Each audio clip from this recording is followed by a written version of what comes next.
హుస్నాబాద్ లో నిర్వహించిన మీడియా సమావేశంలో మంత్రి పొన్నం ప్రభాకర్ తో కలిసి కరీంనగర్ జిల్లా ఇన్ఛార్జ్ మంత్రి తుమ్మల నాగేశ్వరరావు కీలక వ్యాఖ్యలు చేశారు.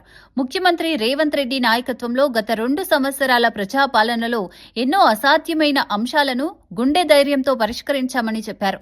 దేశంలోనే తొలిసారిగా కులగణన చేసిన ఏకైక ప్రభుత్వం కాంగ్రెస్ ప్రభుత్వమేనని తెలిపారు. రాహుల్ గాంధీ ఆలోచనలకు అనుగుణంగా బలహీన వర్గాలకు సామాజిక న్యాయం చేయాలనే ఉద్దేశంతో ఈ కులగణన చేపట్టామని చెప్పారు. సుదీర్ఘకాలంగా పెండింగ్ లో ఉన్న మాదిగ ఉపకులాల వర్గీకరణ, ఎస్సీ వర్గీకరణను అమలు చేసి చూపించామని అన్నారు.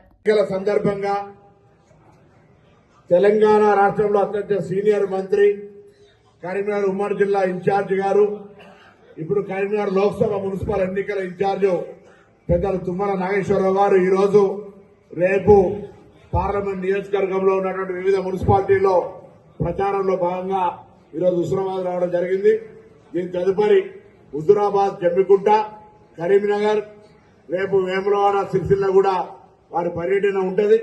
ఈ సందర్భంగా తెలంగాణ ప్రభుత్వము, ప్రజాపాలన ప్రభుత్వం అధికారంలోకి వచ్చిన తర్వాత జరుగుతున్న కార్యక్రమాలు గాని, గత ప్రభుత్వం పెట్టినటువంటి అప్పులు లేదా అసహనపు విమర్శల విషయంలో గాని వారి గౌరవనీయులైనటువంటి పెద్ద తుమ్మల నాగేశ్వరరావు గారు ఈరోజు ప్రెస్ ఉద్దేశించి మాట్లాడుతున్నారు.